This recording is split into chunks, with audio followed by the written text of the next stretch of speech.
നമസ്കാരം, എല്ലാവർക്കും എൻ്റെ പുതിയ വീഡിയോയിലേക്ക് സ്വാഗതം. അപ്പോൾ മുമ്പത്തെ ക്ലാസ്സിൽ ഞാൻ നമ്മുടെ ഫസ്റ്റ് ചാപ്റ്റർ പ്രസവനത്തെ ഫസ്റ്റ് ചാപ്റ്റർ മുതൽ 10 ചാപ്റ്റർ വരെയുള്ള കാര്യങ്ങൾ പറയാൻ വേണ്ടിയിട്ടാണ് ഈ വീഡിയോ തുടക്കിട്ടത്. പക്ഷേ 7ാമത്തെ ചാപ്റ്റർ ആകുമ്പോഴേക്ക് എനിക്ക് തൊണ്ടയ്ക്ക് കുറച്ച് സ്ട്രെയിനും കാര്യങ്ങളും വന്നുകൊണ്ട് ഞാൻ സ്റ്റോപ്പ് ചെയ്തു. ഇനി നമുക്ക് ഫസ്റ്റ് ചാപ്റ്ററിലത്തെ നമുക്ക് 8, 9, 10 എന്നുള്ള 3 ചാപ്റ്ററും കൂടി പെൻഡിങ് ഉണ്ട്. അതും കൂടി നമുക്ക് റിവിഷൻ എങ്ങനെ വരിക, അല്ലെങ്കിൽ അതിൻ്റെ ക്വസ്റ്റ്യൻസും കാര്യങ്ങളും എങ്ങനെ വരിക എന്നുള്ളതും കൂടി നമുക്ക് നോക്കാം. അപ്പോൾ അതിനാണ് ഇന്ന് ഈ വീഡിയോ ഞാനിവിടെ തുടക്കിടുന്നത്. അപ്പോൾ എൻ്റെ ഈ ചാനൽ പുതിയതായിട്ട് കാണുന്ന വ്യക്തികളാണെങ്കിൽ ഒന്ന് സബ്സ്ക്രൈബ് ചെയ്യാതെ മറ്റേ ലൈക്കും ഷെയറൊക്കെ തന്ന് സപ്പോർട്ട് ചെയ്യുക. അപ്പോൾ നമുക്ക് വീഡിയോയിലേക്ക് പോകാം.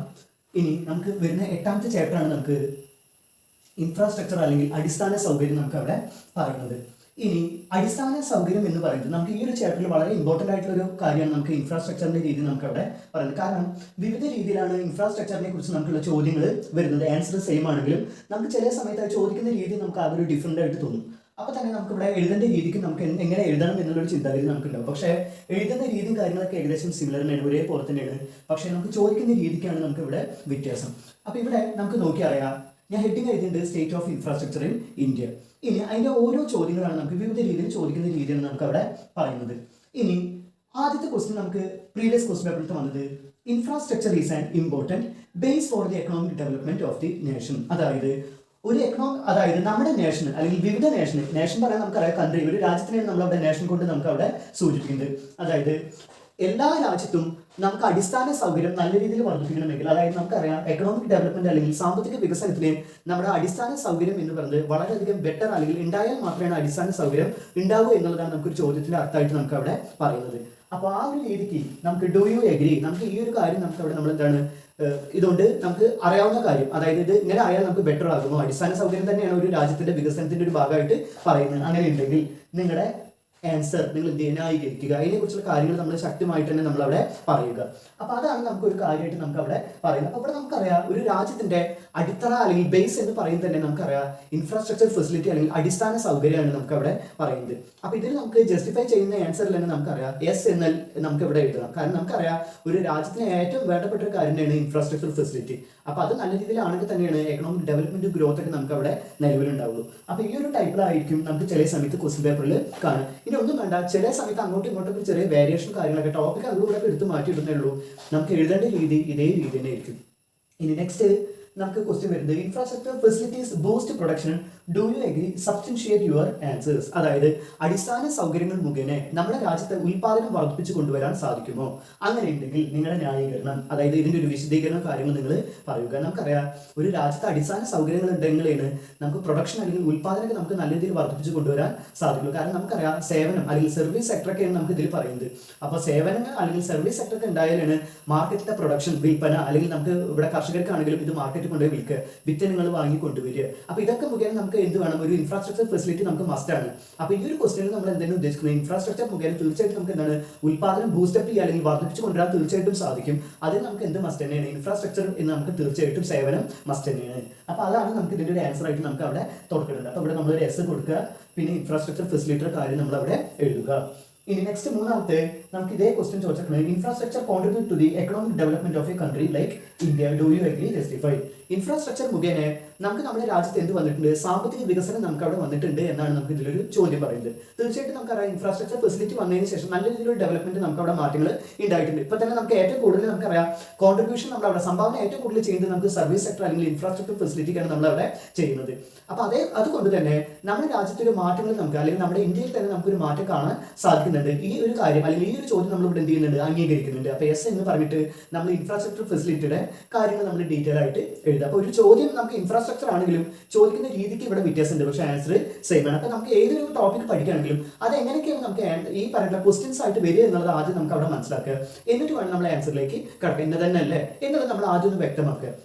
ഇനി നെക്സ്റ്റ് ഇവിടെ എനർജിയെ കുറിച്ചിട്ടാണ് നെക്സ്റ്റ് ചോദ്യം. എങ്ങനെയൊക്കെയാണ് എനർജി പറഞ്ഞാൽ നമുക്ക് ടെക്സ്റ്റിലൊക്കെ നോക്കിയാൽ തന്നെ അറിയാം ഒരുപാട് എനർജി കൊടുത്തിട്ടുണ്ടാവും. Commercial energy, non commercial energy, അതേമാതിരി തന്നെ നമുക്ക് റിന്യൂവബിൾ, നോൺ റിന്യൂവബിൾ എന്നൊക്കെ പറഞ്ഞിട്ട് നമുക്ക് എനർജി കൊടുത്തിട്ടുണ്ടാവും. അപ്പോൾ നമുക്ക് ഇത് എങ്ങനെയൊക്കെ വരിക, കുറേ wind energy, air energy, solar energy എന്നൊക്കെ പറഞ്ഞിട്ട് കൊടുക്കുന്നുണ്ടാവും. പക്ഷേ നമുക്ക് ഇത് ക്വസ്റ്റ്യൻ പേപ്പറിൽ എങ്ങനെ അറ്റൻഡ് ചെയ്യണം എന്ന് അറിയണമെങ്കിൽ ഒരു ക്വസ്റ്റ്യൻ പേപ്പറിന്റെ മോഡൽ നമുക്ക് കണ്ടേ അറിയുള്ളൂ. അപ്പോൾ ആ ഒരു രീതിയാണ് നമുക്ക് ഇവിടെ ഇതിലൂടെ ഞാൻ പറഞ്ഞു തരുന്നത്.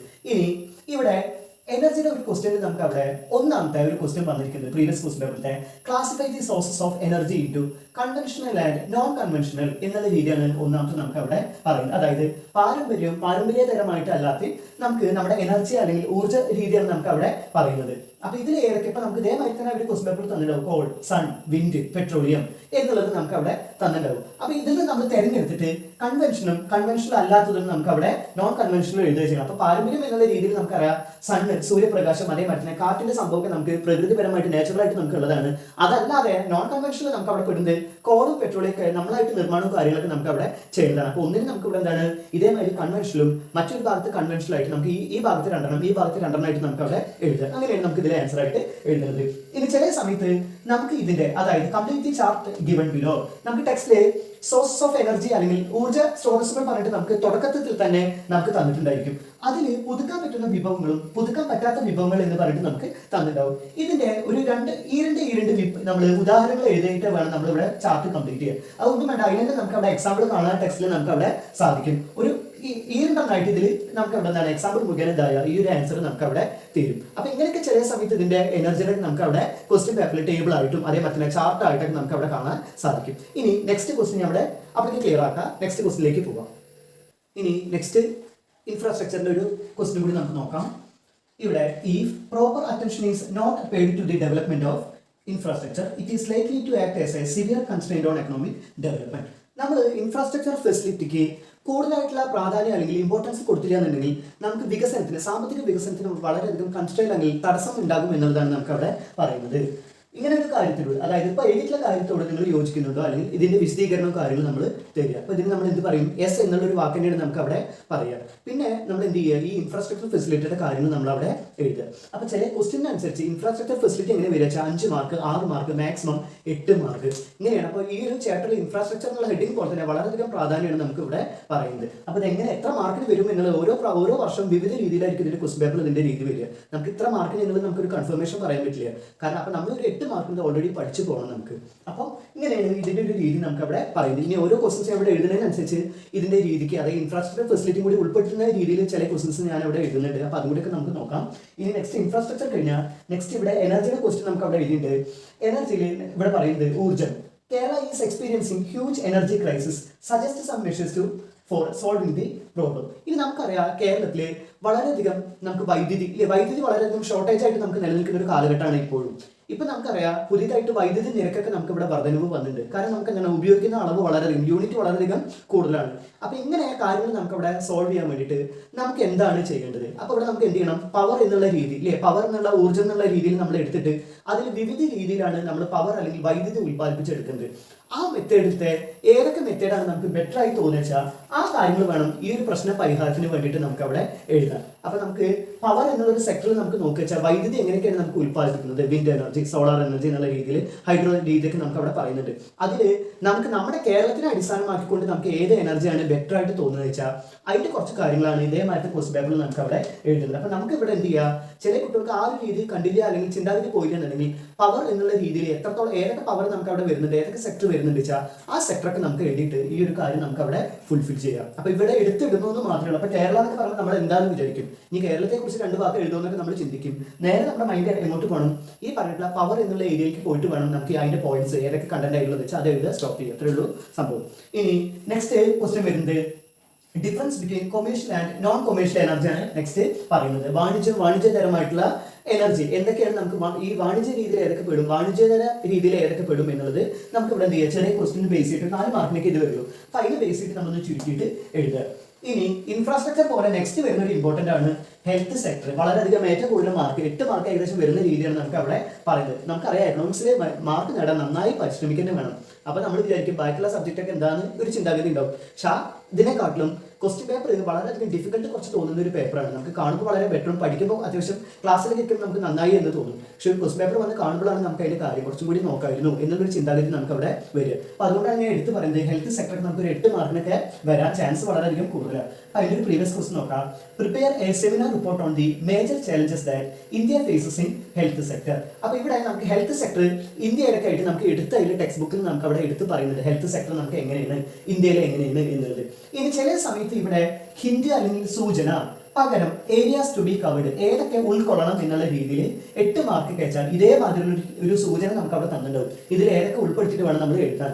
അപ്പോൾ ഇവിടെ സൂചനയിൽ നമുക്ക് ഉൾപ്പെട്ടിട്ടുണ്ട് സ്റ്റേറ്റ് ഓഫ് ഹെൽത്ത് ഇൻഫ്രാസ്ട്രക്ചർ, അതായത് ആരോഗ്യപരമായിട്ടുള്ള രീതിയിൽ നമുക്ക് ഉണ്ടാവുന്ന അടിസ്ഥാന സൗകര്യം എന്തൊക്കെയാണ് നമ്മുടെ ഇന്ത്യയിൽ. അതേമാതിരി തന്നെ പ്രൈവറ്റ് സെക്ടർ ഈ ഒരു മേഖലയിൽ എന്തൊക്കെയാണ് ഇതിന്റെ റോള്, പങ്ക് എന്തൊക്കെയാണ്. അർബൻ റൂറൽ കമ്പാരിസൺ, ഗ്രാമപ്രദേശത്തും അതേമാതിരി തന്നെ നഗരപ്രദേശത്തും നമ്മുടെ അടിസ്ഥാന സൗകര്യങ്ങൾ അതായത് ഹെൽത്ത് സംബന്ധമായിട്ടുള്ള മേഖല എങ്ങനെയാണ് നിലനിൽക്കുന്നത്. സ്ത്രീകളുടെ ആരോഗ്യം എന്ന് പറഞ്ഞിട്ട് ഒരു ടോപ്പിക് നമുക്ക് ടെക്സ്റ്റിൽ ഉണ്ടാവും. ഇത്രയും കാര്യങ്ങൾ നമ്മളൊന്ന് ഏകദേശം ഷോർട്ട് ആയിട്ട്, അതായത് 2 പേജ് A4 ഷീറ്റിലത്തെ ഫ്രണ്ടും അതേമാതിരി ഇപ്പുറത്തെ സൈഡും കൂടി നമുക്ക് നോക്കുമ്പോഴാണ് ഒരു 8 മാർക്കിന് ഏകദേശം നമുക്ക് അവിടെ തോന്നിക്കുക. ആ ഒരു ബേസിലൊക്കെ വേണം നമ്മൾ അത്യാവശ്യം എഴുതാൻ. അതായത് ചുരുക്കി ഒന്നും ഇല്ലാതാക്കില്ല, അത്യാവശ്യം നമ്മൾ ഇൻക്ലൂഡ് ഒക്കെ ചെയ്താലാണ് 8 മാർക്ക് നമുക്ക് അവിടെ എത്താൻ സാധിക്കുള്ളൂ. അപ്പൊ അതാണ് ഈ ഒരു ക്വസ്റ്റൻ നമുക്ക് അവിടെ എഴുതുന്നത്. നെക്സ്റ്റ് ഇതേ ക്വസ്റ്റൻ തന്നെയാണ്, നമ്മൾ ഇതൊന്നും ഒരു ചെറിയ change. Right the problems of health sector in India. Same ആണ്. ഈ ഹെൽത്ത് സെക്ടർ ഏകദേശം ഡയറക്റ്റ് ആയിട്ട് തന്നെ ചോദ്യങ്ങൾ വരിക.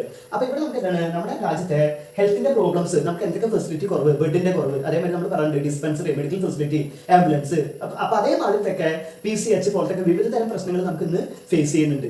അപ്പൊ അതേമാതിരത്തെ കാര്യങ്ങളൊക്കെ നമുക്ക് ടെക്സ്റ്റ് ബേസ്ഡ് ആയിട്ട് നമ്മൾ നോക്കിയിട്ട് പഠിച്ച് നമുക്ക് ഇങ്ങനെ എഴുതാം. അപ്പൊ ഇനി അടുത്ത ചോദ്യത്തിലേക്ക് നമുക്ക് പോകാം. ഇനി നെക്സ്റ്റ് ക്വസ്റ്റ്യൻ നോക്കാം. You are invited to present a paper on the various sources of energy in India with special reference to the current challenges in the power sector. Prepare it. അപ്പോൾ ഇവിടെ നമുക്കറിയാം വിവിധ തരത്തിലുള്ള ഊർജ്ജ സ്രോതസ്സുകൾ, അതായത് എനർജി സോഴ്സസും കാര്യങ്ങളും നമുക്ക് ഇവിടെ നിലവിൽ വരുന്നുണ്ട്. വിവിധ തരത്തിലുള്ള സെക്ടേഴ്സ്, പവർ സെക്ടേഴ്സ് നമുക്ക് അവിടെ പറയുന്നുണ്ട്. അപ്പോൾ ഓരോ വിവിധ തരത്തിലുള്ള സോഴ്സസിൽ നിന്ന് നമ്മൾ പ്രത്യേകിച്ച്, അതായത് റെഫറൻസ് അല്ലെങ്കിൽ മുൻതൂക്കം കൊടുക്കുന്നത് ഇവിടെ പവർ സെക്ടറിന്, വൈദ്യുതി മേഖലയ്ക്കാണ് കൂടുതൽ മുൻതൂക്കം നമുക്ക് അവിടെ കൊടുക്കുന്നത്. അപ്പോൾ ഈ പവർ സെക്ടറിൽ വരുന്ന കാര്യങ്ങളെ കുറിച്ചുള്ള എന്താ പറയുക രേഖകൾ, അതായത് ഒരു പേപ്പർ അല്ലെങ്കിൽ സെമിനാർ രൂപത്തിൽ നമ്മൾ ഇതിനെ എഴുതുക എന്നുള്ളതാണ് നമുക്ക് ഇതിനെ തയ്യാറാക്കുന്ന രീതി നമുക്ക് അവിടെ പറയുന്നത്. അപ്പോൾ ഇവിടെ നമുക്ക് എനർജി സംബന്ധമായിട്ടുള്ള കാര്യങ്ങൾ കൂടുതലായിട്ട് നമുക്ക് ഇവിടെ പവർ സെക്ടർ അല്ലെങ്കിൽ വൈദ്യുതി മേഖലയെ കുറിച്ച് നമ്മളൊരു പ്രിപ്പറേഷൻ നമ്മൾ അവിടെ ചെയ്യുക. അതായത് നമ്മൾ പറഞ്ഞ ഒരു 4 മാർക്കിനൊക്കെ നമുക്ക് ഇതേമാതിരി ഒരു ക്വസ്റ്റൻ നമുക്ക് അവിടെ വരില്ല. അപ്പോൾ സെമിനാർ ആയാലും അതേമാതിരി തന്നെ ഇതേമാതിരി ഒരു പേപ്പർ ആയാലും നമുക്ക് ചിലപ്പോൾ ഈ പേപ്പർ എന്ന് പറയുന്നത് നമുക്ക് ഇവിടെ ചിലപ്പോൾ സെമിനാർ എന്നുള്ള രൂപത്തിലേക്ക് ആയിരിക്കും നമുക്ക് അവിടെ ക്വസ്റ്റ്യൻ വരിക. അപ്പോൾ ഇവിടെ നമുക്ക് എന്ത് ചെയ്ത് ക്വസ്റ്റ്യൻ നമുക്ക് ഇങ്ങനെയാണെങ്കിൽ കൂടി ഇത് മെയിൻ ആയിട്ടുള്ള കണ്ടന്റ് നമുക്ക് അവിടെ പറയുന്നത് പവർ സെക്ടർ എന്നാണ്. Reference to the current challenges in the power sector. ഇന്ന് നമ്മുടെ പവർ സെക്ടർ അല്ലെങ്കിൽ വൈദ്യുതി മേഖല നേരിടുന്ന കാര്യങ്ങളെ കുറിച്ചാണ് ഈ ഒരു ചോദ്യം നമുക്ക് അവിടെ ചോദിച്ചേക്കുന്നത്. അപ്പൊ അതിനെ കുറിച്ചുള്ള കാര്യങ്ങളാണ് നമ്മളിവിടെ പ്രിപ്പയർ അല്ലെങ്കിൽ തയ്യാറാക്കുന്നത്. അപ്പൊ ഇതൊരു 4 മാർക്കിനൊക്കെ ഇതേമാതിരി നമുക്ക് എഴുതാൻ വേണ്ടി പരിശ്രമിക്കുക. ഒരു 8 മാർക്കിനെ പഠിച്ചു വെച്ചാൽ അത് നമുക്ക് 8 മാർക്കിന് എഴുതാനും 6 മാർക്കിന് 5 മാർക്കിന് 4 മാർക്കിനായിട്ട് ചുരുക്കി എഴുതാൻ നമ്മൾ അവിടെ പഠിക്കുക. ഇനി നെക്സ്റ്റ് ക്വസ്റ്റ്യൻ നമുക്ക് നോക്കാം. Development of infrastructure and economic development go hand in hand. Can you prepare a report on the relevance of infrastructure for the economic development of the nation? ഇനി നമ്മുടെ രാജ്യത്ത് നമുക്കറിയാം ഒരു വികസനം അല്ലെങ്കിൽ സാമ്പത്തിക വികസനം വളർച്ചയ്ക്ക് നമുക്ക് വേണ്ട മുൻതൂക്കം കാര്യങ്ങൾ കൊടുക്കേണ്ട ഒരു മേഖലയാണ് ഇൻഫ്രാസ്ട്രക്ചർ അല്ലെങ്കിൽ സർവീസ് സെക്ടർ നമുക്ക് അവിടെ പറയുന്നത്.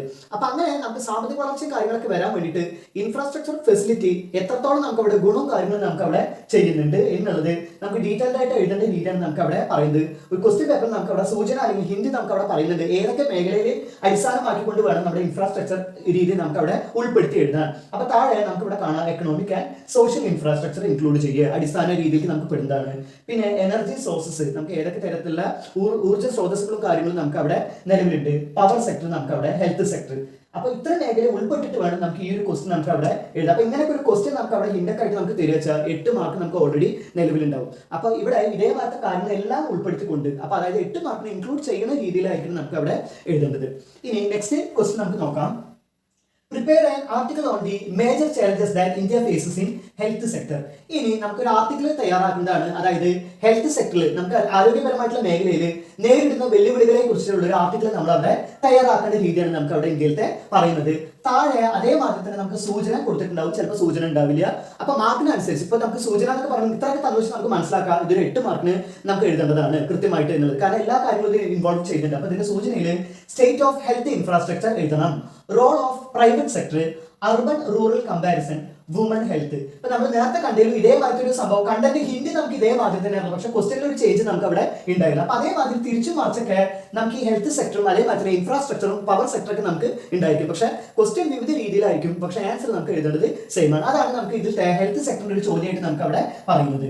ഇനി next list any 2 Indian system of medicine, അതായത് ഇന്ത്യൻ സിസ്റ്റം ഓഫ് ISMലത്തെ രണ്ട് തരത്തിലുള്ള മെഡിസിന്റെ ചില കാര്യങ്ങളാണ് നമുക്ക് അവിടെ ചോദിക്കുന്നത്. 2 മാർക്കിനൊക്കെ നമുക്ക് ഇവിടെ ഉണ്ടാവും. നമുക്കറിയാം യുനാനി, യോഗ, അലോപ്പതി, ഹോമിയോപ്പതി പോലത്തെ നമുക്കൊരു 4 എണ്ണം നമുക്ക് അവിടെ പറയുന്നുണ്ട്. സിദ്ധ, യുനാനി, യോഗ, ആയുർവേദ, ഇതാണ് 4 എണ്ണം പറയുന്നത്. ഈ 4 എണ്ണത്തിലത്തെ 2 എണ്ണം നമുക്ക് ഇവിടെ എഴുതാം. ഒന്നില്ലെങ്കിൽ സിദ്ധ, യുനാനി, അല്ലെങ്കിൽ ആയുർവേദ, യുനാനി. അപ്പൊ അതേമാതിരി ഏതാ 2 എണ്ണം നമുക്ക് അപ്പൊ തോന്നിച്ച് ആ ഒരു സംഭവം നമുക്ക് കൃത്യമായിട്ട് എഴുതുക. ഇനി last one, do India faces challenges in the power sector. അപ്പൊ ഇവിടെ നമുക്കറിയാം പവർ സെക്ടറിൽ ഇന്ത്യ നേരിടുന്ന വെല്ലുവിളികൾ എന്തൊക്കെയാണ്. നമുക്കവിടെ ഇന്ത്യയിൽ പവർ സെക്ടർ അല്ലെങ്കിൽ വൈദ്യുതി മേഖല നമുക്ക് നേരിടുന്ന വെല്ലുവിളികൾ. ഇപ്പൊ നമുക്ക് പേപ്പർ നോളജും കാര്യങ്ങളൊക്കെ ഉള്ള കുട്ടികളാണെങ്കിൽ നമുക്ക് എന്ത് ചെയ്യാം, ഇതേമാതിരി പേപ്പറിൽ വരുന്ന കണ്ടന്റും കാര്യങ്ങളൊക്കെ ഇൻക്ലൂഡിങ് ചെയ്തിട്ട് എഴുതാം. ഇതിനൊപ്പം നമുക്ക് പേപ്പറിനൊപ്പം നമ്മൾ പഠിച്ചിട്ടുള്ള കാര്യത്തിനൊപ്പം ഈ ഒരു കാര്യം കൂടി ഇൻക്ലൂഡ് ചെയ്ത് എഴുതിയിട്ട് അഡീഷണൽ ആയിട്ട് നമുക്ക് വിലയൊക്കെ വരച്ചിട്ട് എഴുതിയാൽ മാർക്ക് ഒന്നും കൂടി സ്കോർ ചെയ്യാൻ സാധിക്കും. അപ്പോൾ ഇതാണ് നമുക്ക്. അപ്പോൾ ഇതിന്റെ ഒരു വിമർശന കാര്യങ്ങളും കൂടി നമുക്ക് എഴുതാം. ഇന്നിപ്പോൾ നമുക്ക് ഈ പറഞ്ഞിട്ടുള്ള ചാലഞ്ച് നമ്മൾ അവിടെ ഫേസ് ചെയ്യുന്നുണ്ടോ ഉണ്ടോ ഇല്ലേ എന്നുള്ളത് നമ്മൾ സേ യെസ് ഓർ നോ എന്നുള്ള രീതിയിൽ നമ്മൾ അതിന്റെ ആൻസർ നമ്മൾ അവിടെ എഴുതുക. അപ്പോൾ ഇത്രയാണ് ഈ ഒരു ഇത്. ഇനി നെക്സ്റ്റ് ക്വസ്റ്റിലേക്ക് പോവാം. ഇനി നമുക്ക് വൺ വേർഡിനെ ബേസ് ചെയ്തിട്ടുള്ള കാര്യങ്ങൾ നോക്കാം. അപ്പോൾ first question, choose the correct boxes to suit the ideas given in A and B. അതായത് നമുക്ക് A and B ആയിട്ട് നമുക്ക് നോൺ കൊമേഴ്ഷ്യൽ എനർജിയും നോൺ കൺവെൻഷണൽ എനർജിയും നമുക്ക് അവിടെ തന്നിട്ടുണ്ട്. അതായത് ഒന്ന് വാണിജ്യേതര ഊർജം, അതേമാതിരി തന്നെ പാരമ്പര്യേതര ഊർജം, 2 തരത്തിലുള്ള കാര്യങ്ങൾ നമുക്ക് അവിടെ തന്നിട്ടുണ്ട്. ഈ 2 എണ്ണത്തിലേക്ക് നമുക്ക് തന്നിട്ടുള്ളത് നമുക്ക് 3 കാര്യങ്ങളാണ് തന്നിട്ടുണ്ട്. അതായത് കോൾ, ഫസ്റ്റ് വണ്ണിൽ കോൾ, പെട്രോളിയം, ഇലക്ട്രിസിറ്റി. രണ്ടാമത്തേല് solar, wind, tidal, firewood, dried dung, agricultural waste. അപ്പൊ ഇവിടെ എങ്ങനെ നമുക്കൊരു സംഭവം തന്നു വെച്ചാൽ നമുക്കിതിനെ ഊർജ്ജപരമായിട്ടുള്ള രീതിയിൽ, അതായത് വാണിജ്യേതര എനർജി ആക്കിയിട്ടും പാരമ്പര്യേതര എനർജി ആയിട്ടും സ്പ്ലിറ്റ് ചെയ്തിട്ട് എഴുതാനാണ് നമുക്ക് ഇങ്ങനെ തന്നിരിക്കുന്നത്. അപ്പൊ ഞാൻ ഇവിടെ ആൻസർ നിങ്ങൾക്ക് ഒരു ഉദാഹരണത്തിന് വേണ്ടിയിട്ട് ഞാൻ ഇവിടെ ചെയ്തു വെച്ചിട്ടുണ്ട്. അപ്പോ ഒന്നാമത്തെ A എന്നുള്ള രീതിയിൽ ഇവിടെ വാണിജ്യേതര എനർജിയിൽ പെടുന്നത് ഇതിലത്തെ സെലക്ട് ചെയ്തിട്ട് എഴുതുക. A എന്നിട്ടിട്ട് ഒന്ന് ഫയർവുഡ്, വിറകാണ് ഒന്നാമത്തെ നമുക്ക് അവിടെ A എന്നുള്ള രീതിയിൽ വാണിജ്യേതര രീതിയിൽ നമുക്ക് അവിടെ വരുന്നത്. ഇതിൽ പിന്നെ നമുക്ക് സെലക്ട് ചെയ്താൽ തിരഞ്ഞെടുക്കുന്നതാണ് ഡ്രൈഡ് ഡങ്ക് ഇല്ലേ, ചാണകം. പിന്നെ നെക്സ്റ്റ് വരുന്നതാണ് അഗ്രികൾച്ചറൽ വേസ്റ്റ്, അതായത് നമുക്കറിയാം കർഷക സംബന്ധമായിട്ടുള്ള രീതിയിൽ നമുക്ക് വരുന്ന വേസ്റ്റുകളും കാര്യങ്ങളൊക്കെയാണ് നമുക്ക് അവിടെ വരുന്നത്. അപ്പൊ ഈ 3 നമുക്ക് ഇവിടെ നോൺ കൊമേഴ്ഷ്യൽ എനർജിയിൽ നമുക്ക് അവിടെ വരുന്നത്, വാണിജ്യേതര ഊർജ്ജത്തിൽ വരുന്നത്. ഇനി നെക്സ്റ്റ് B എന്നുള്ള രീതിയിൽ പാരമ്പര്യേതര ഊർജ്ജത്തിൽ നമുക്ക് അവിടെ വരുന്നത്. ഇതിൽ നിന്ന് സെലക്ട് ചെയ്ത് എടുക്കുക വെച്ചാൽ ഒന്ന് സോളാർ എനർജിയാണ് നമുക്ക് അവിടെ വരുന്നത്. അപ്പൊ ഇവിടെ നമുക്ക് വെയിലിൽ നിന്നൊക്കെ നമ്മൾ എടുക്കുന്ന സോളാർ എനർജി. രണ്ടാമത്തെ കാറ്റിൽ നിന്ന് വരുന്ന എനർജി, വിൻഡ് എനർജി നമുക്ക് അവിടെ പറയാം. മൂന്നാമത്തെ ഇവിടെ വരുന്നത് ടൈഡൽ എനർജിയാണ് നമുക്ക് അവിടെ, തിരമാലയിൽ നിന്ന് നമുക്ക് എടുക്കുന്ന ഊർജ്ജമാണ് നമുക്ക് ടൈഡൽ എനർജി കൊണ്ട് നമുക്ക് അവിടെ പറയുന്നത്. അപ്പൊ ഇങ്ങനെയൊക്കെ നമുക്ക് അതിനെ തന്നിട്ട് ഇതേമാതിരിയുള്ള രീതിയിലും ചില സമയത്ത് നമുക്ക് ചില ക്വസ്റ്റ്യൻസ് നമുക്ക് അവിടെ ചോദിക്കാറ്. അപ്പൊ ഇതേമാതിരി നമ്മൾ എന്ത് ചെയ്യണം, ഡിവൈഡ് ചെയ്തിട്ട് അതിന് വിഭജനം ചെയ്തിട്ട് നമ്മളിവിടെ എഴുതുക ഉത്തരമായിട്ട്. ഇനി രണ്ടാമത്തെ which among the following is N economic infrastructure. അപ്പൊ ഇവിടെ നമുക്ക് എക്കണോമിക് ഇൻഫ്രാസ്ട്രക്ചറിന്റെ രീതിയിൽ, അതായത് ഇതിലത്തെ താഴെ സാമ്പത്തിക രീതിയിൽ ഉണ്ടാകുന്ന അടിസ്ഥാന സൗകര്യ രീതി ഏതാണെന്ന് നമുക്ക് അവിടെ ചോദിച്ചിട്ടുണ്ട്. അപ്പൊ ഇതേമാതിരി നമുക്ക് ഓൾറെഡി ഓപ്ഷൻസ് തന്നിട്ടുണ്ടായിരിക്കും. ഇവിടെ A എന്നുള്ളതിൽ എഡ്യൂക്കേഷൻ, B എന്നുള്ളതിൽ ട്രാൻസ്പോർട്ട്, C എന്നുള്ളതിൽ ഹെൽത്ത് കെയർ, D എന്നുള്ളതിൽ നമുക്ക് അവിടെ ഹൗസിംഗ് എന്നുള്ള രീതിയിൽ നമുക്ക് അവിടെ തന്നിട്ടുള്ള ഓപ്ഷനിൽ നമുക്ക് ശരിയായ രീതിയിൽ നമുക്ക് അവിടെ തിരഞ്ഞെടുക്കാം. അപ്പൊ ഇവിടെ നമുക്കറിയാം എക്കണോമിക് ഇൻഫ്രാസ്ട്രക്ചർ ഇതിൽ ഉൾപ്പെട്ടതാണ് നമുക്ക് അവിടുത്തെ ട്രാൻസ്പോർട്ട് നമുക്ക് അവിടെ പറഞ്ഞിട്ടുണ്ട്. അപ്പൊ ഇങ്ങനത്തെ ഒരു സംഭവം തന്നു നമ്മൾ അവിടെ ആൻസർ ആയിട്ട് ട്രാൻസ്പോർട്ട് എന്ന് എഴുതി വയ്ക്കുക, ഗതാഗതം. ഇനി മൂന്നാമത്തെ, what is the contribution of nuclear energy of total energy consumption in India. ഇന്ത്യയിൽ നമുക്ക് ആണവ ഊർജ്ജമായിട്ട് നമുക്ക് സംഭാവന ചെയ്യുന്ന രീതി എത്രത്തോളം ശതമാനം ആണവ എനർജി ആയിട്ട് നമുക്ക് അവിടെ സംഭാവന ചെയ്യുന്നുണ്ട്. ഓപ്ഷൻസ് നമുക്ക് അവിടെ തന്നിട്ടുണ്ട്. 2%, 13%, 20%, D എന്നുള്ളത് 10%. അപ്പൊ നമുക്ക് ഇവിടെ വരുന്നത് ന്യൂക്ലിയർ എനർജി അഥവാ ആണവ എനർജി നമുക്ക് അവിടെ സംഭാവന ചെയ്യുന്നത് 2% നമുക്ക് അവിടെ പറയുന്നത്. അപ്പൊ അതിന്റെ ഉത്തരം 2% എന്നുള്ളത് നമ്മൾ എഴുതി വെക്കുക. നെക്സ്റ്റ് നാലാമത്തെ, infant mortality rate in India in 2012. അതായത് ശിശുമരണ നിരക്ക് 2012 ശിശുമരണ നിരക്ക് എത്രയായിരുന്നു ഇന്ത്യയിൽ? ഉത്തരമായിട്ട് നമുക്ക് അവിടെ 47% നമുക്ക് അവിടെ ശിശുമരണ നിരക്ക് നമുക്ക് അവിടെ പറയുന്നത്. കാരണം നമുക്കറിയാം എത്രത്തോളം ഫെസിലിറ്റി കാര്യങ്ങളൊക്കെ വന്നാൽ കൂടി നമ്മുടെ രാജ്യത്ത്, എക്സ്പെഷ്യലി നമ്മുടെ രാജ്യമായാലും നമ്മുടെ ഇപ്പോൾ ഈവൻ കേരള ആയാലും നമുക്കിവിടെ നടക്കുന്ന ഒന്നാണ് ശിശുമരണ നിരക്ക് നമുക്ക് അവിടെ പറയുന്നത്. അപ്പൊ അതിന് വേണ്ടിയിട്ട് നമുക്ക് കൂടുതലായിട്ടുള്ള അടിസ്ഥാന സൗകര്യങ്ങളും കാര്യങ്ങളൊക്കെ തീർച്ചയായിട്ടും നമുക്ക് ഇവിടെ കൊണ്ടുവന്നാൽ മാത്രമേ നമുക്ക് അവിടെ മറികടക്കാൻ സാധിക്കുള്ളൂ. അപ്പൊ ഇവിടെ ഇതിന്റെ ഒരു ഉത്തരമാണ് നമുക്ക് അവിടെ ഇത് പറയുന്നത്, നമ്മുടെ 47% നമുക്ക് അവിടെ പറയുന്നത്. ഇനി അഞ്ചാമത്തെ, ഐഡന്റിഫൈ സോഷ്യൽ ഇൻഫ്രാസ്ട്രക്ചർ ആണ്. ഒന്ന് ഇവിടെ എക്കണോമിക് ഇൻഫ്രാസ്ട്രക്ചർ ആണ് നമ്മൾ ട്രാൻസ്പോർട്ട് പറഞ്ഞത്. ഇനി ഇവിടെ സാമൂഹ്യ അടിസ്ഥാന സൗകര്യ രീതിയാണ് നമുക്ക് അവിടെ പറഞ്ഞത്. ഏതാണ് സോഷ്യൽ ഇൻഫ്രാസ്ട്രക്ചർ ഇതിലത്തെ ഏതാ എന്നാണ് നമുക്ക് അവിടെ തിരഞ്ഞെടുക്കാൻ പറഞ്ഞത്. Education, energy, transport, communication. അപ്പൊ 4 ഓപ്ഷനാണ് നമുക്ക് അവിടെ പറയുന്നത്. അപ്പൊ സാമൂഹ്യപരമായിട്ടുള്ള രീതിയിലുള്ള അടിസ്ഥാന രീതി നമ്മൾ നോക്കുക വെച്ചാൽ ഇതിന്റെ ഉത്തരം എഡ്യൂക്കേഷൻ എന്നാണ് നമുക്ക് ഇതിന്റെ ഉത്തരം വരിക. ഈ സാമൂഹ്യ രീതി മാറ്റി സാമ്പത്തിക ഇൻഫ്രാസ്ട്രക്ചർ ആണെങ്കിൽ നമുക്ക് അവിടെ ഗതാഗത അല്ലെങ്കിൽ ട്രാൻസ്പോർട്ട് നമ്മൾ അവിടെ എഴുതി വെക്കുക. ഇതാണ് 5 നമുക്ക് അവിടെ ഒരു ക്വസ്റ്റൻ ആയിട്ട് നമുക്ക് അവിടെ പറയുന്നത്. ഇനി നമുക്കിപ്പോൾ ഒരു ക്വസ്റ്റ്യൻ്റെ ഒരു മോഡലൊക്കെ നമുക്ക് ഇവിടെ ഏകദേശം ഓരോ ചാപ്റ്ററിലേക്ക് നമ്മൾ പഠിച്ചു. ഇനി നമുക്ക് 9ാമത്തെ ചാപ്റ്ററിലേക്ക് പോകാം. അപ്പോൾ പറഞ്ഞു വരുന്നത് എന്താ വെച്ചാൽ നമുക്കൊരു ഏകദേശം രൂപം കിട്ടാൻ വേണ്ടിയിട്ട്, അതായത് ക്വസ്റ്റ്യൻ പേപ്പർ എങ്ങനെയൊക്കെയാണ് നമുക്ക് അവിടെ വരിക, എങ്ങനെയൊക്കെ ക്വസ്റ്റ്യൻസ് ഓരോന്നിനും ബേസ് ചെയ്ത് കിട്ടുക എന്ന് അറിയാൻ വേണ്ടിയിട്ടാണ് ഈ വീഡിയോ ഒക്കെ നമ്മൾ ഇവിടെ ചെയ്തുകൊണ്ടിരിക്കുന്നത്. അപ്പോൾ നമുക്ക് ഇതിൻ്റെ ഒരു ഐഡിയ നിങ്ങൾക്ക് കിട്ടിച്ചാൽ തനിയെ പഠിച്ച കുട്ടികൾക്ക് കൃത്യമായിട്ട് ഇത് എവിടെ അപ്ലൈ ചെയ്യുക എന്നുള്ളത് നമുക്ക് മനസ്സിലാക്കി എടുക്കാൻ സാധിക്കും. ഇനി നമുക്ക് എന്ത് ചെയ്യുക, 8ാമത്തെ ചാപ്റ്റർ നമ്മുടെ ഇത്രയാണ്. ഇനി 9th ചാപ്റ്ററിലേക്ക് നമുക്ക് പോകാം. ഇനി നമുക്ക് 9ാമത്തെ ചാപ്റ്റർ നോക്കാം, പരിസ്ഥിതിയും സുസ്ഥിര വികസനവും. ഇനി അതിലെങ്ങനെയാണ് ചോദ്യങ്ങളും കാര്യങ്ങളും വരിക എന്നുള്ളത് നമുക്ക് നോക്കാം.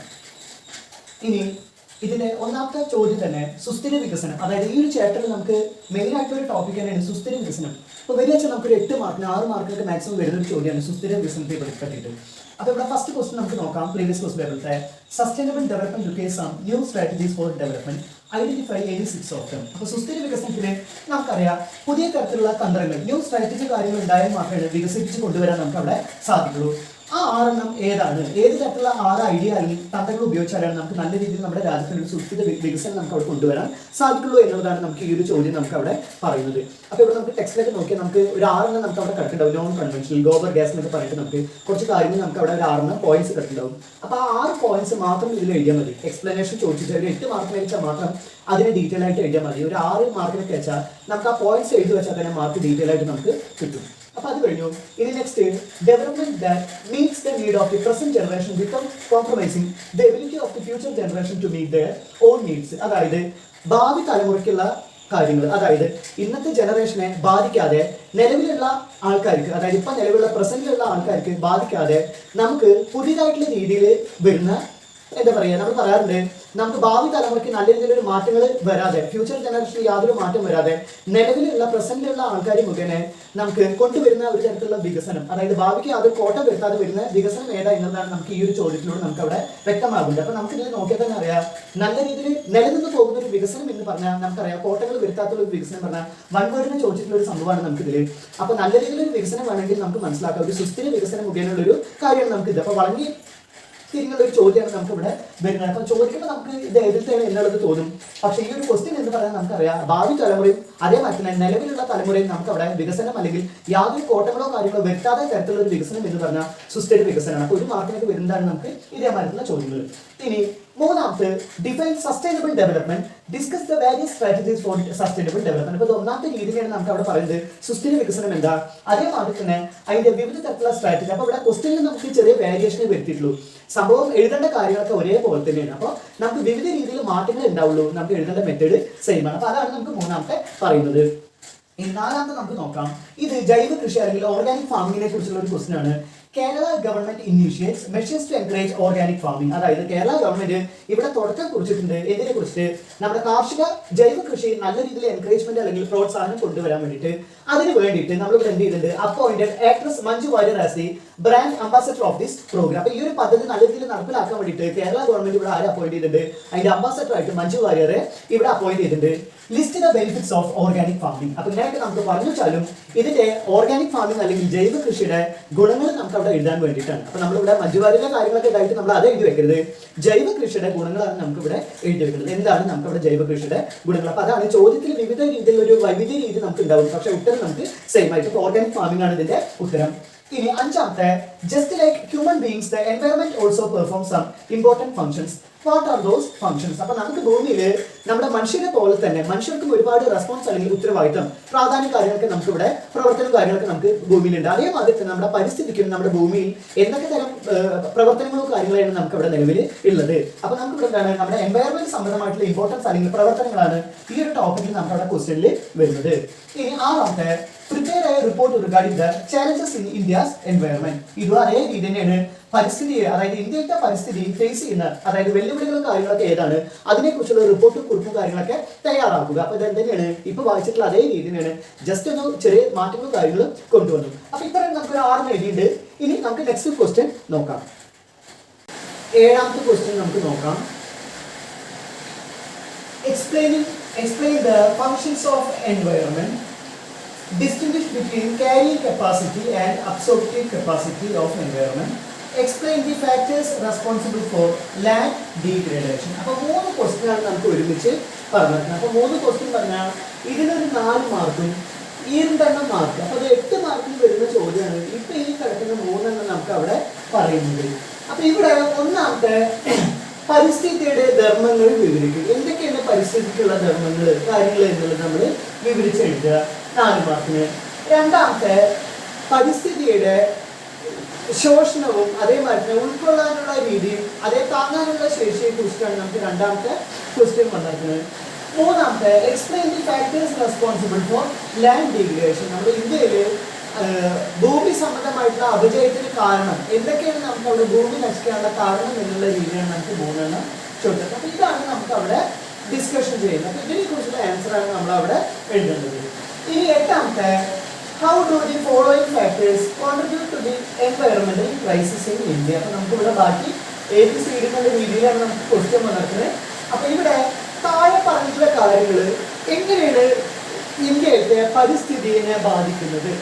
ഒന്നാമത്തെ global warming and ozone depletion, ആഗോളതാപനവും അതേമാതിരി തന്നെ നമ്മുടെ ഓസോൺ സംബന്ധമായിട്ടുള്ള കാര്യങ്ങൾ. ഇല്ലേ, നമുക്കറിയാം ഓസോൺ പാളികളുടെ വിള്ളലും കാര്യങ്ങളൊക്കെ ആയിട്ട് നമ്മൾ കാര്യങ്ങൾ പഠിച്ചിട്ടുണ്ട്. അപ്പോൾ ഓസോൺ മുഖേന ഉണ്ടാവുന്ന നഷ്ടങ്ങളും കാര്യങ്ങളും എങ്ങനെയാണ് നമുക്കുള്ള രാജ്യത്തിനെ ബാധിക്കുക.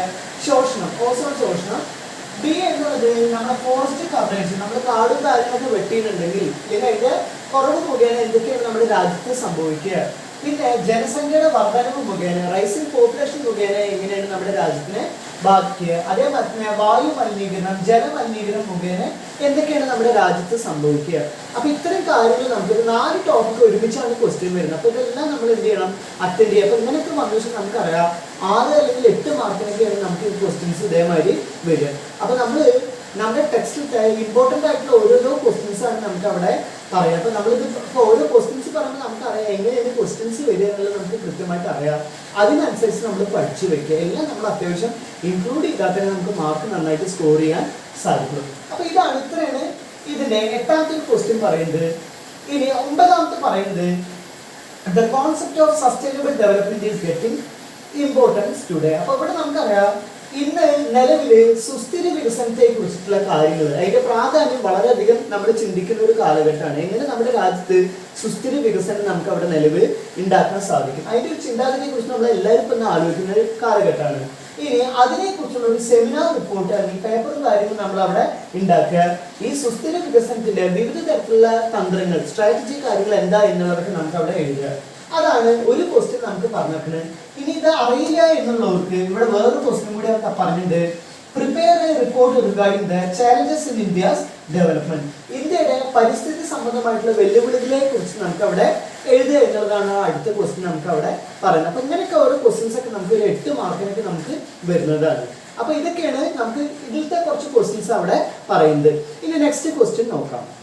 ഇനി നെക്സ്റ്റ് ക്വസ്റ്റ്യനിലേക്ക് കിടക്കാം. Next question. In Nedupasheri International Airport, a new solar project was launched in October 2015, which helps to produce sufficient electrical power needed by the airport. അതായത് നെടുമ്പാശ്ശേരി എയർപോർട്ടിന് നമുക്ക് 2015 ഇവിടെ എന്ത് കൊണ്ടുവന്നിട്ടുണ്ട്, സോളാർ എനർജി പ്രോജക്റ്റ്. ഈ നമുക്കറിയാം സൗരോർജ്ജം കാര്യങ്ങളൊക്കെ മുഖേന നമുക്ക് ഒരുപാട് പൈസ കാര്യങ്ങളൊക്കെ ഇതായിട്ട് ഗവൺമെന്റ് മുഖേന നടപ്പിലാക്കിയ പദ്ധതിയാണ്. ആ സമയത്ത് തന്നെ at the same time there is a project proposal for constructing a hydro electrical power project in Athirappilly. അപ്പോൾ ഇവിടെ നമുക്കറിയാം അതിരപ്പള്ളി വെള്ളച്ചാട്ടം കാര്യങ്ങളൊക്കെ നമ്മൾ കേട്ടിട്ടുണ്ട്. ആ ഒരു ഭാഗത്ത് നമുക്കൊരു രീതി, അതായത് ആ ഒരു അതിരപ്പള്ളി വെള്ളച്ചാട്ടത്തിൽ നിന്ന് ഹൈഡ്രോ പവർ മുഖേന, അതായത് വെള്ളത്തിൽ നിന്ന് വൈദ്യുതി കാര്യങ്ങൾ നേടിയെടുക്കുക എന്നുള്ളൊരു പദ്ധതി കൂടി നമ്മൾ അവിടെ ചിന്തിച്ചിട്ടുണ്ട്.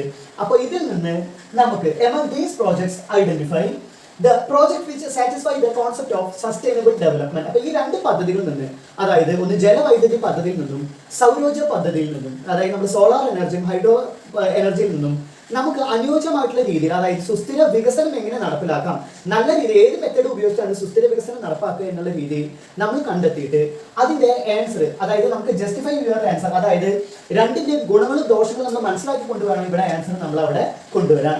ചിലതിൽ നമുക്കറിയാം ഹൈഡ്രോ പവർ ഇതിലൊക്കെ നമുക്ക് ഒരു മിനി ഹൈഡലോ കാര്യങ്ങളൊക്കെ നമുക്ക് ചെയ്യുന്ന സമയത്ത് പൈസ മാത്രമല്ല വനം കാര്യങ്ങളൊക്കെ നമ്മൾ നശിപ്പിച്ചതിന് ശേഷം വേണം നമ്മൾ അവിടെ ഡാമും കാര്യങ്ങളൊക്കെ കെട്ടിയിട്ട് നമുക്ക് അവിടെ കൊണ്ടുവരാം. അപ്പൊ രണ്ടിലും അതിൻ്റെതായിട്ടുള്ള നമ്മൾ പറയുന്നത് ഗുണങ്ങളും ദോഷങ്ങളൊക്കെ ഉണ്ട്. അപ്പൊ അതൊക്കെ തിരിച്ചറിഞ്ഞിട്ട് ഈ ഒരു ഉത്തരം നമുക്ക് അവിടെ എഴുതണം. അപ്പൊ 4-5 മാർക്കിനൊക്കെ ഇതേമാതിരി വരെ നമുക്ക് ഒന്നും വേണ്ട, ഇവിടെ എയർപോർട്ട് പകരം വേറെ എന്തെങ്കിലുമൊക്കെ ഇട്ടിട്ട് തരുന്നത് മാത്രമേ ഉള്ളൂ. അപ്പോൾ ഓരോ വർഷം ക്വസ്റ്റ്യൻ പേപ്പറിൽ വേരിയേഷൻ ഉണ്ടാവുമെങ്കിലും ഈ പറഞ്ഞിട്ടുള്ള ടോപ്പിക്കിലെ മാറ്റം ഉണ്ടാവുള്ളൂ, കണ്ടന്റ് സെയിം ആണ്. അപ്പൊ അത് നമ്മൾ മനസ്സിലാക്കിയാൽ മതി.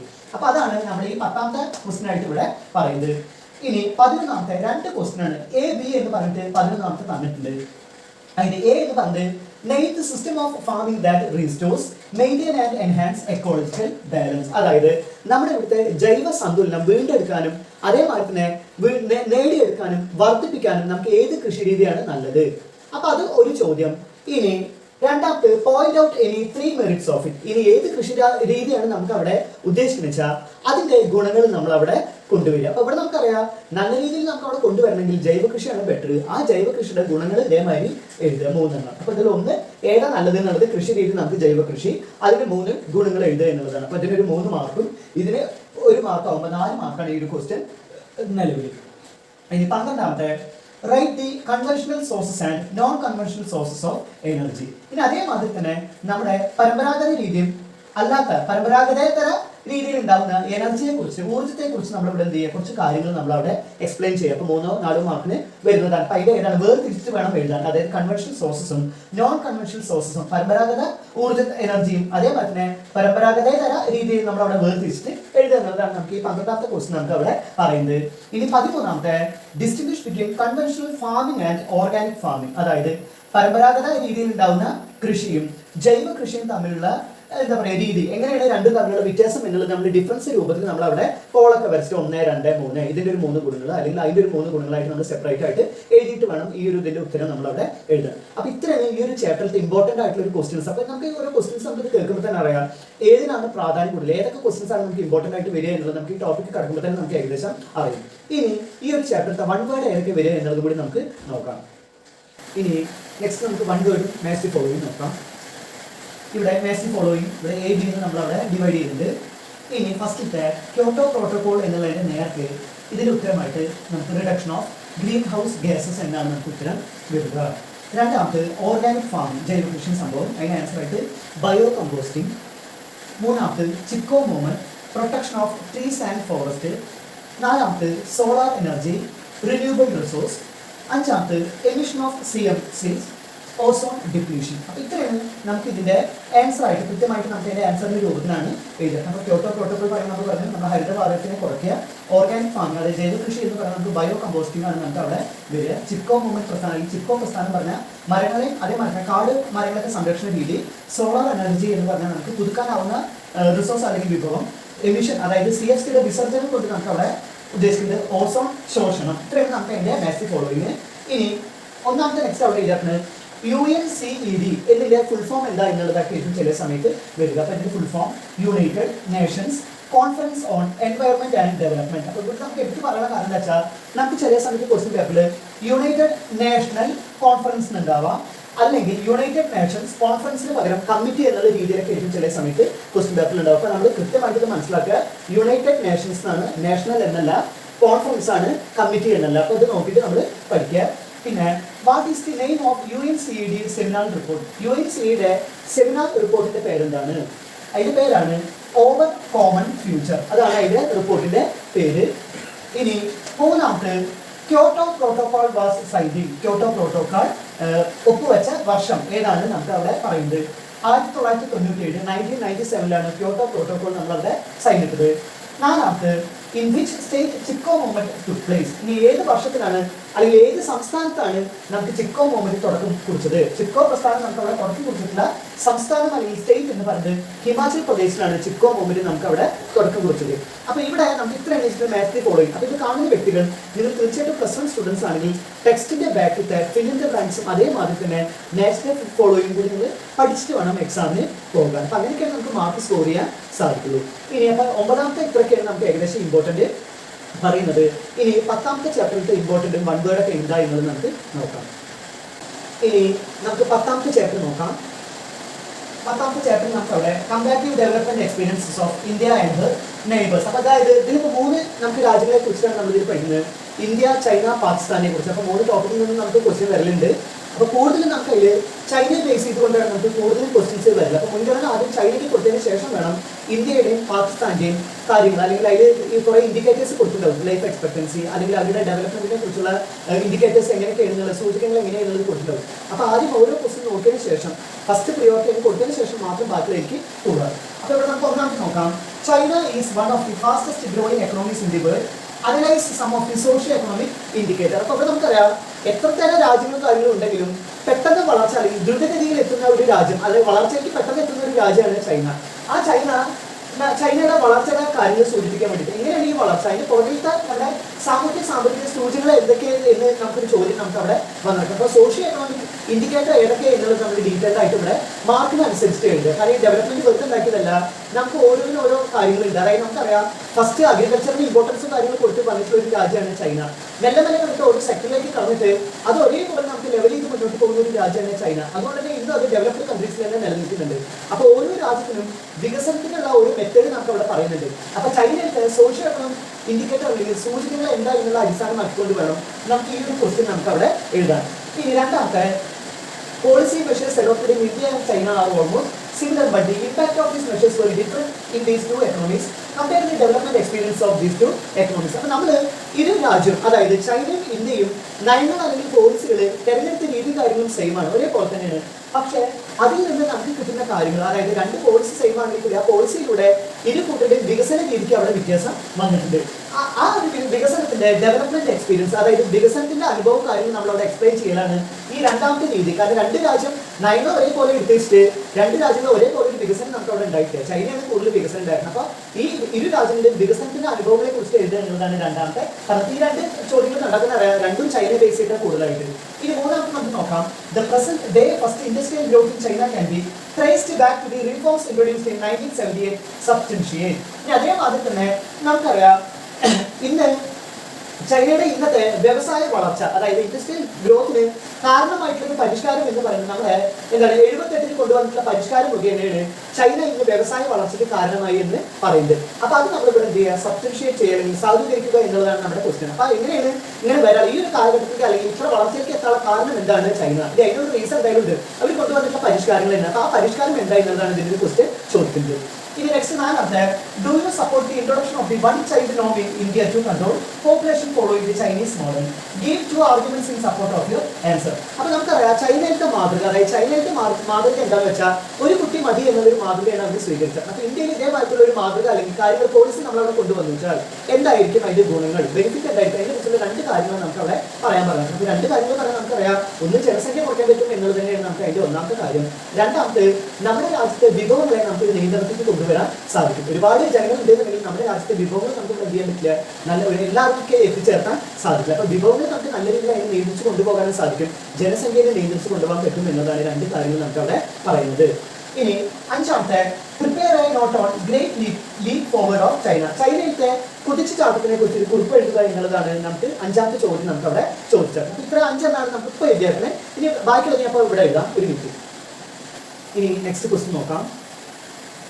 Discuss the silent demographic indicators of China, Pakistan and India. അപ്പോൾ ഈ 3 രാജ്യങ്ങൾ ചൈനയുടെയും പാകിസ്ഥാനും ഇന്ത്യയുടെയും ഡെമോഗ്രാഫിക് കാര്യങ്ങൾ പറയാൻ ജനസംഖ്യാ സ്ഥിതിഗതികളുടെ സൂചകങ്ങളെ കുറിച്ച് നമുക്ക് അവിടെ വിശകലനം ചെയ്യുക എന്നുള്ളതാണ് നമുക്ക് ആറാമത്തെ ഈ ഒരു ചോദ്യം നമുക്ക് അവിടെ സൂചിപ്പിക്കുന്നത്. അപ്പോൾ 3 കാര്യങ്ങളുടെയും ജനസംഖ്യാ സ്ഥിതി വിവര രീതി നമുക്ക് അവിടെ പഠിക്കാനുണ്ട്. ഇനി ഏഴാമത്തെ, compare the development path followed by India after independence with that of Pakistan and China. സ്വാതന്ത്ര്യം അല്ലെങ്കിൽ ഇൻഡിപെൻഡൻസ് കിട്ടിയതിന് ശേഷം നമ്മൾ ഏതാണ് നമുക്ക് അവിടെ വികസന പാതയായിട്ട് നമുക്ക് അവിടെ പിന്തുടരുന്നത് അതുമായിട്ട്, അതായത് ഇന്ത്യയിലെ ഏത് മെത്തേഡ് ഉപയോഗിച്ചിട്ടാണ് നമ്മൾ അവിടെ വികസന കാര്യങ്ങൾ ചെയ്യുന്നത്, അതുകൂടിയാണ് നമ്മുടെ വികസനം എങ്ങനെയാണ് നമ്മുടെ വികസനം അത് മറ്റു രാജ്യങ്ങളുമായിട്ട്, അതായത് മറ്റു രാജ്യങ്ങൾ അവിടെ ചൈനയും പാകിസ്ഥാനും ഇതേമാതിരി ഏത് മെത്തേഡും കാര്യങ്ങളും ഉപയോഗിച്ചുകൊണ്ടാണ് ഈ ഒരു ഫോളോ ചെയ്യുന്ന കാര്യങ്ങൾ, അതായത് വികസനത്തിന് വേണ്ടിയിട്ട് അവർ എന്ത് മെത്തേഡും കാര്യങ്ങളും ഉപയോഗിക്കണം, അല്ലെങ്കിൽ അവർക്ക് എത്രത്തോളം വികസന കാര്യങ്ങൾ സംഭവിച്ചിട്ടുണ്ട് എന്നുള്ളത് വേണം നമുക്ക് ഇവിടെ എഴുതാൻ. ഇനി എട്ടാമത്തെ, many developing countries were finding it difficult to maintain a growth rate of even 5%. China was able to maintain a near double-digit growth for more than 2 decades. Can you point out the main strategies adopted by China to attain this? അപ്പോൾ നമുക്കറിയാം വികസിതപരമായിട്ടുള്ള രാജ്യങ്ങൾ 5% അടുത്ത് തന്നെ എത്താൻ, അതായത് വളർച്ച നിരക്ക് 5% തന്നെ എത്താൻ വളരെയധികം ബുദ്ധിമുട്ടപ്പെടുന്നുണ്ട്, പ്രയാസപ്പെടുന്നുണ്ട്. പക്ഷേ ഈ ഒരു പ്രയാസം കാരണം ചൈനയ്ക്ക് അവിടെ വരുന്നില്ല. കാരണം എപ്പോഴും ഒരു 2 ഡിജിറ്റ്, കാരണം നമുക്ക് ഇവിടെ ഇന്ത്യയൊക്കെ നമുക്ക് നോക്കിയറിയാം നിയർ 8% എന്നൊക്കെ പറഞ്ഞിട്ട് നമുക്ക് ഏകദേശം ഒരു പറയില്ലേ വളർച്ച നിരക്കൊക്കെ. പക്ഷേ ഈ ചൈന എപ്പോഴും 2 ഡിജിറ്റ് പറയാൻ നമുക്കറിയാം 10, 12, 13 ആ ഒരു ലെവലിലേക്കായിട്ട് നമുക്ക് അവിടെ വർധനവ് വന്നുകൊണ്ടിരിക്കുന്നുണ്ട്. അപ്പോൾ എപ്പോഴും എല്ലാ രാജ്യങ്ങളെക്കാൾ കൂടുതലായിട്ട് വളർച്ച നിരക്ക് ചൈനയിൽ നിലനിൽക്കുന്നുണ്ട്. അതിന്റെ കാരണങ്ങൾ നമ്മളിവിടെ ചൂണ്ടിക്കാട്ടുക. ഏത് തന്ത്രം ഉപയോഗിച്ചിട്ടാണ് ചൈനയ്ക്ക് എല്ലാ വികസിത രാജ്യത്തെക്കാൾ കൂടുതലായിട്ട് ഇങ്ങനെ 2 ഡിജിറ്റ് ആയിട്ടുള്ള ഡബിൾ ഡിജിറ്റ് ആയിട്ടുള്ള ഗ്രോത്ത് റേറ്റ് നമുക്ക് അവിടെ വർദ്ധിച്ചു വരാൻ എന്താണ് കാരണം എന്നുള്ളതാണ് നമുക്ക് അവിടെ ഈ ഒരു ക്വസ്റ്റ്യൻ നമുക്ക് അവിടെ പറയുന്നത്. അപ്പോൾ ഇത്രയും ക്വസ്റ്റ്യൻ വായിച്ചതിൽ നിന്ന് നമുക്ക് മനസ്സിലാക്കാം ചൈനയിലത്തെ അല്ലെങ്കിൽ ചൈനയുടെ ക്വസ്റ്റ്യനാണ് കൂടുതലായിട്ട് പ്രിയോറിറ്റി നമുക്ക് അവിടെ കൊടുക്കുന്നുണ്ട്. എന്നിട്ട് ബാക്കിലേക്ക് നമുക്ക് അവിടെ വരിക. പഠിക്കേണ്ട എന്നല്ല, നന്നായിട്ട് പഠിക്കുക. അപ്പോൾ ആദ്യം ഇതിന് മുൻതൂക്കം കൊടുക്കുക. അപ്പോൾ ഇതിന്റെ നമ്മളിവിടെ എന്താണ് ഈ പറഞ്ഞ ഹ്യൂമൻ ഡെവലപ്മെന്റ് നമുക്ക് എന്താണ് മനുഷ്യ വികസന കാര്യങ്ങളായിട്ടുള്ള കാര്യങ്ങൾ SDI പോലത്തെ കാര്യങ്ങൾ കൂടി ഇതിൽ നന്നായി ഉൾപ്പെടുത്തിയിട്ട് നമ്മൾ അവിടെ പഠിക്കുക 3 രാജ്യങ്ങളുണ്ട്. ഇനി ഇതിന്റെ ഒരു മാക്സിമം ഇതിന്റെ 1 വേർഡ് എങ്ങനെ വരിക എന്നുള്ളത് നമുക്ക് നോക്കാം. ഇനി നമുക്ക് 1 വേർഡോട് നോക്കാം. ഒന്നാമത്തെ the system in which people collectively cultivated land in China is known as, അതായത് ചൈനയിലെ കൂട്ടമായിട്ട് അവിടെ കൃഷിയും കാര്യങ്ങളൊക്കെ ഒരുമിച്ച് ചെയ്യുന്നുണ്ട്. അതിന്റെ ആ സമ്പ്രദായത്തിന്റെ പേരാണ് കമ്മ്യൂൺ സിസ്റ്റം അല്ലെങ്കിൽ കമ്മ്യൂൺ സമ്പ്രദായം എന്നാണ് നമുക്ക് അവിടെ പറയുന്നത്. കൂട്ടമായിട്ട് കൃഷി ചെയ്യുന്നതാണ്. രണ്ടാമത്തെ which of the following countries has the highest population growth rate. ഇല്ലേ, നിലവിൽ നമുക്ക് 3 രാജ്യങ്ങൾ ഇന്ത്യ, ചൈന, പാകിസ്ഥാൻ തന്നിട്ട് ഏറ്റവും കൂടുതലുള്ള ജനസംഖ്യ വളർച്ചാ നിരക്ക്, ജനസംഖ്യ വളർച്ചാ നിരക്കുള്ള രാജ്യമാണ് നമുക്ക് ഇവിടെ ഇത് പറയുന്നത്. പാകിസ്ഥാനാണ് ഇതിന്റെ ഉത്തരമായിട്ട് നമുക്ക് അവിടെ വരുന്നത്. അപ്പൊ ഏറ്റവും കൂടുതൽ ജനസംഖ്യ വളർച്ച നിരക്കുള്ള രാജ്യമാണ് പാകിസ്ഥാൻ പറയുന്നത്. ഇനി in which year China announced 5-year plan, ഏത് വർഷത്തിലാണ് 5-year പ്ലാൻ അല്ലെങ്കിൽ പഞ്ചവത്സര പദ്ധതി തുടക്കം കുറിച്ചത്? ഇവിടെ 1953 ചൈന 1953 5-year പ്ലാൻ അവിടെ തുടക്കം കുറിച്ചത്. ഇനി India introduced economic reforms in, എപ്പോഴാണ് ഇന്ത്യ സാമ്പത്തിക പരിഷ്കാരങ്ങൾ നടപ്പിലാക്കിയത് അല്ലെങ്കിൽ കൊണ്ടുവന്നത്? 91 നമ്മൾ 91 പ്രതിസന്ധി കാര്യങ്ങളൊക്കെ പഠിച്ചത്. അപ്പോൾ 1991 ഇന്ത്യ വരെ എക്കണോമിക് റീഫോംസും കാര്യങ്ങളൊക്കെ. അപ്പോൾ അതിനുശേഷമാണ് നമ്മളുടെ പ്രൈവറ്റൈസേഷൻ, ലിബറലൈസേഷൻ, ഗ്ലോബലൈസേഷൻ നമുക്ക് അവിടെ പരിഷ്കാരങ്ങൾ അല്ലെങ്കിൽ റീഫോംസ് ആയിട്ട് നമുക്ക് അവിടെ കൊണ്ടുവന്നിട്ടുണ്ട്.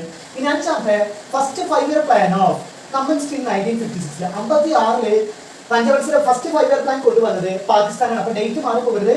56 പാകിസ്ഥാന്റെ ഫസ്റ്റ് 5-year പ്ലാൻ, 53 ചൈനയുടെ ഫസ്റ്റ് 5-year പ്ലാൻ പറയുന്നത്.